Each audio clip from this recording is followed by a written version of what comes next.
আলহামদুলিল্লাহ আমাদের প্রিয় অ্যাপ্লিকেন্ট আমদাদুল ভাই সে আজকে জাপানের গাড়ির কোম্পানির টোকিও ইমিগ্রেশন থেকে তার হচ্ছে প্রি ভিসা ইস্যু হয়েছে। আমদাদুল ভাই আপনার অনুভূতিটুকু শেয়ার করবেন প্লিজ। ভাই আজকে আমি অনেক খুশি। আমি যখন ঘুমিয়েছিলাম স্যার আমাকে ফোন দিছিল, পরে আমি ঘুম থেকে উঠেই চলে আসছি। আর অনেক বেশি তাড়াতাড়ি চলে আসছে।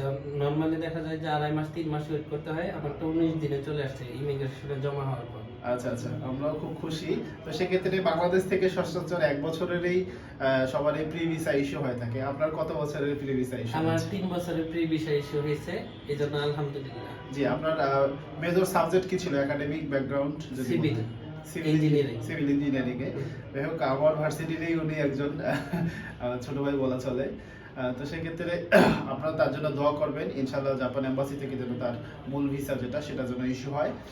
আর সর্বোপরি ওয়াইটিএন কনসালটেন্সি ডকুমেন্টেশন প্লাস হচ্ছে কোম্পানি সিলেকশনের বিষয়ে আপনার কিরকম সহযোগিতা করেছে? হ্যাঁ, আমাকে অনেক সহযোগিতা করেছে। আমি এখানে কয়েকবার এসেছি কোম্পানি সিলেকশন বা পেপার জমা দেওয়ার জন্য। আমি জমা দেওয়ার পর আমাকে সব দিক থেকেই সহযোগিতা করেছে কোম্পানি সিলেকশনের বিষয়ে। আচ্ছা, অনেকেই তো মানে কথা কাজের একটা অমিল পায় এজেন্সিতে আসলে, তো সেক্ষেত্রে এতটুকু আমরা আপনাকে বিশ্বস্ত করেছি। ওইরকম আমি কোনো অমিল পাইনি, আমাকে যেটা বলেছে আমি সেটাই পেয়েছি।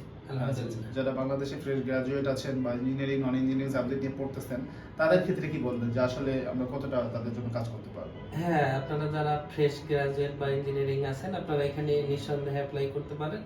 তবে জাপানিজ ভাষারটা রিকোয়ারমেন্ট লাগবে, N5। জি জি জি জি। তো থ্যাংক ইউ। আমরা আপনার উজ্জ্বল ভবিষ্যৎ কামনা করছি। আপনি জাপানে যান, আলহামদুলিল্লাহ ভালো একটা কোম্পানি পেয়েছেন। আপনার পরিবারকে নিয়ে যাওয়ারও সুযোগ থাকবে। ভালো থাকবেন। জি, আলহামদুলিল্লাহ। আপনাকে